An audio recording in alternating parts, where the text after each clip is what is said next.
Hello, Delta. How are you? Yeah, I'm fine, thanks, boy. How are you? Yeah, not too bad, thanks. What are you up to? Just wandering around sniffing people's arseholes and stuff. How about you? Well, I'm in the garage.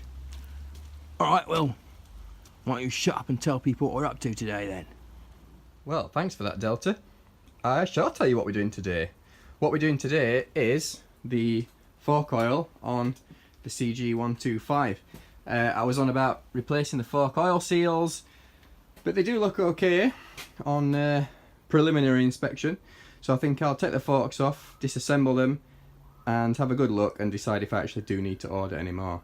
The observant amongst you might have noticed the C90 in the corner. This one belongs to my brother. He's just finished rebuilding it.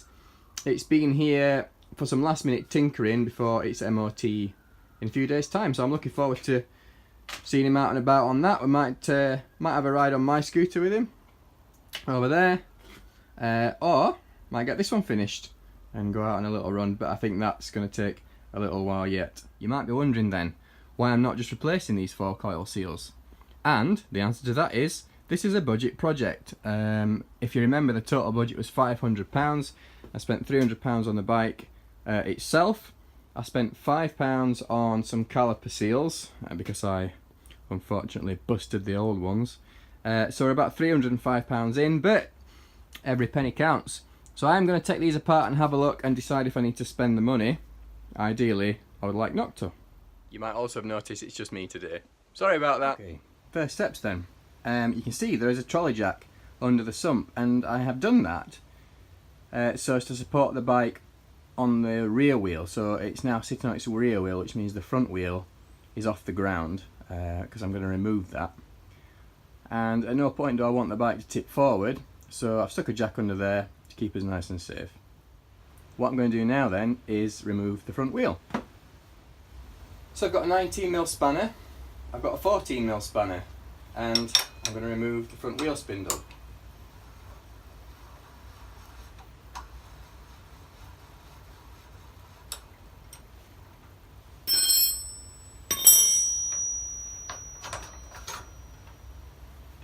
So that's the wheel spindle.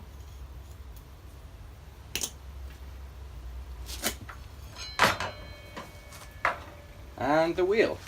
And on this side, you can see we've got the drive gear for the speedo, so just make sure that you don't lose that, and a spacer on that side. Right, now the front wheel's off, we can move the forks down. So there's just 4 bolts there. They're all 12mm. I have pre-loosened these, so this shouldn't take very long at all. I'll start with this side.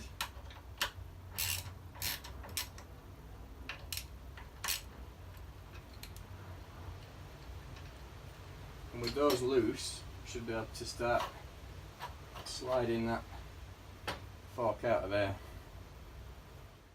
Right, we've got the fork off. Got this side off.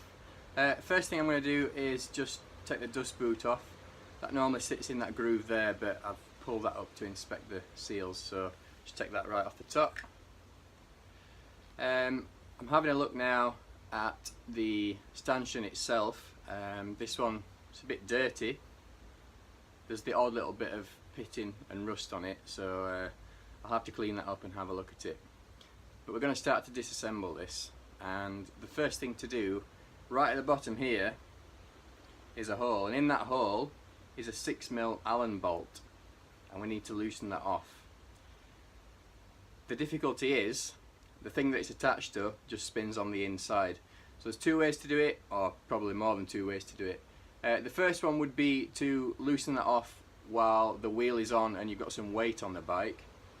Obviously I'm not doing that. So the other way to do it is to put the fork upside down, press it down on the floor, put some weight in that direction, and with the fork compressed in that direction you can use the 6mm Allen key to loosen it off.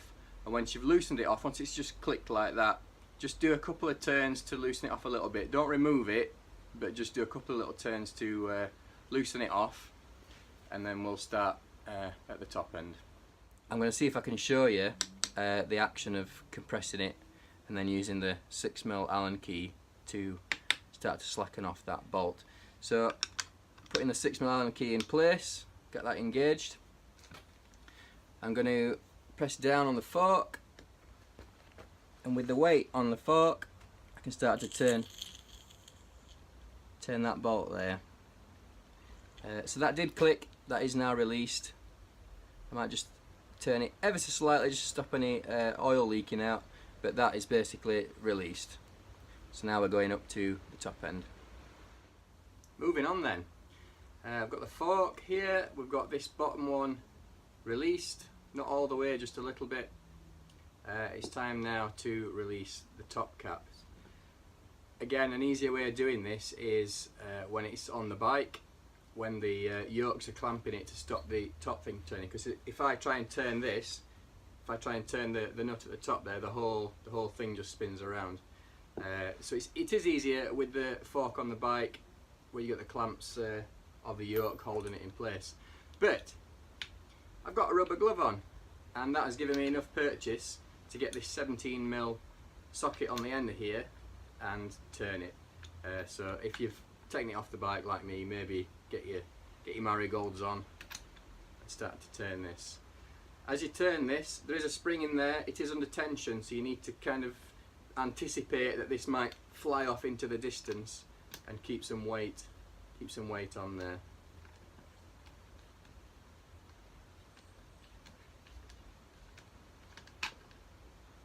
There we are, so that's released, and you can see the spring is there. So we've got the top cap. I take the spring out, just let a little bit of oil drain off that.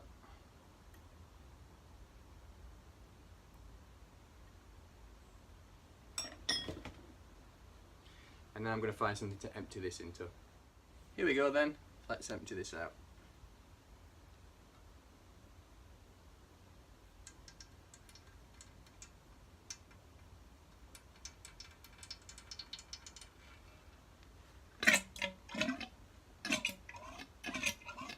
What we ended up with then is not a whole lot of fork oil, although there shouldn't be much in there anyway, but what is in there is very brown and sludgy and quite thin, which to me indicates that it probably is in need of replacement.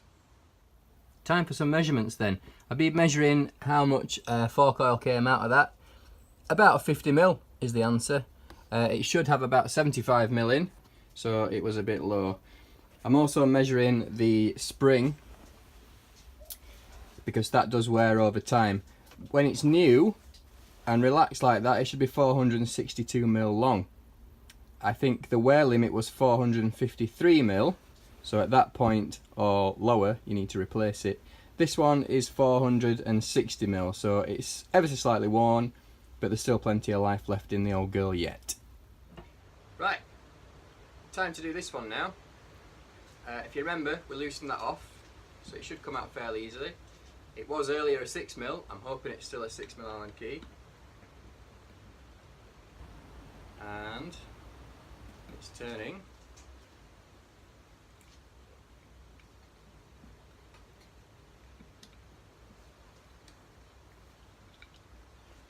And I think that is now free. Yeah. There we go.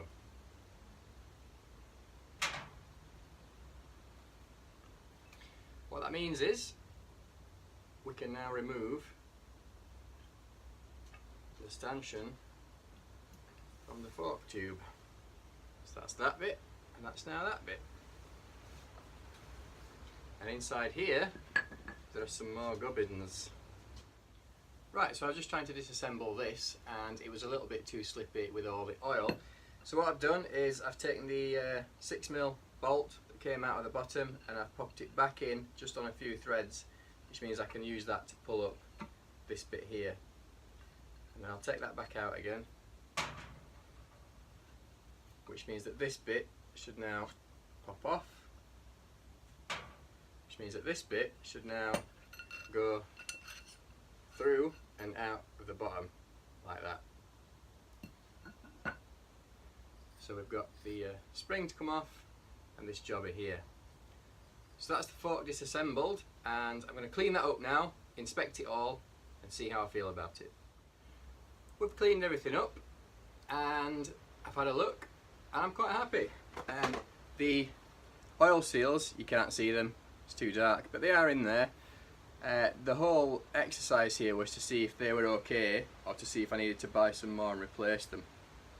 These seem okay.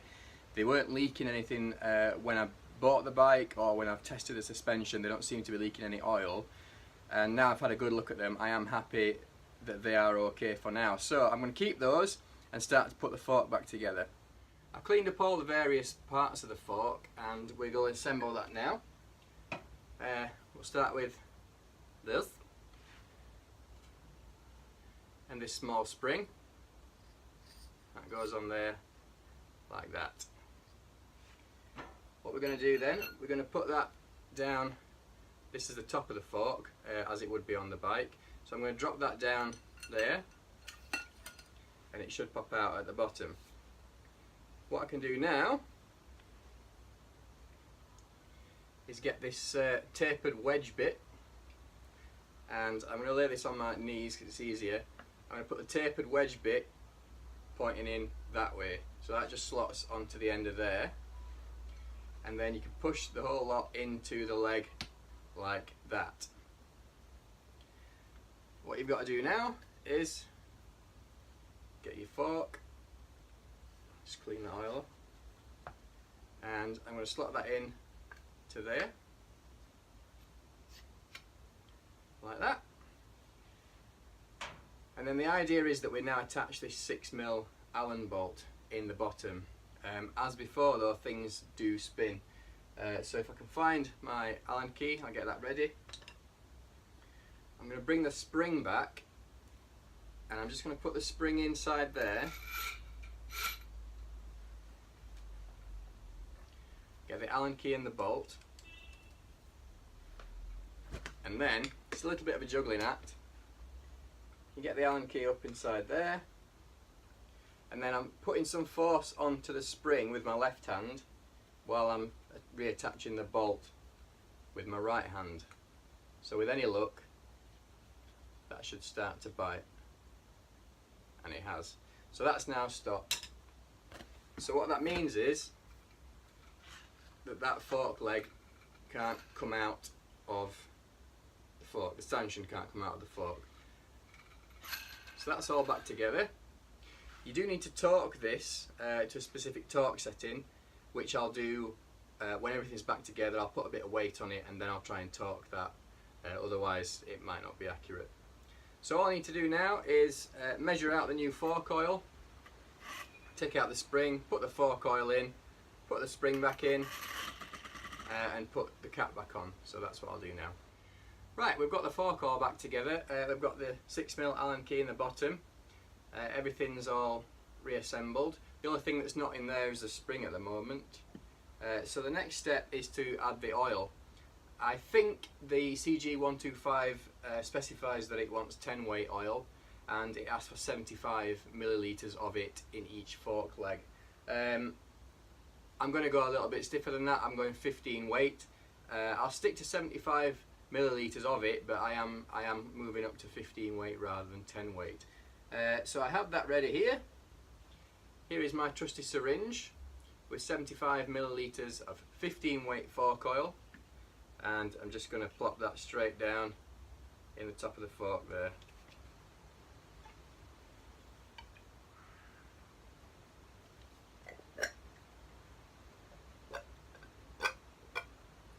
So there we are, that's 75 millilitres of the oil. Next step is the spring. This goes in a specific direction. It is the direction that you took it out. So put that in there. There we go.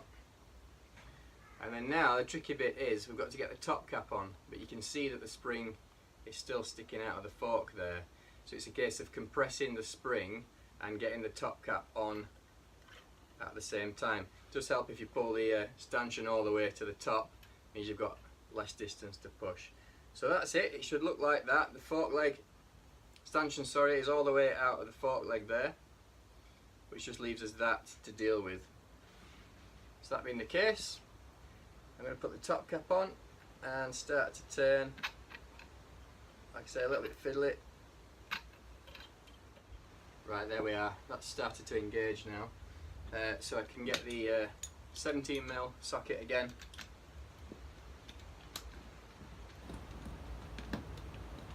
Tighten that down.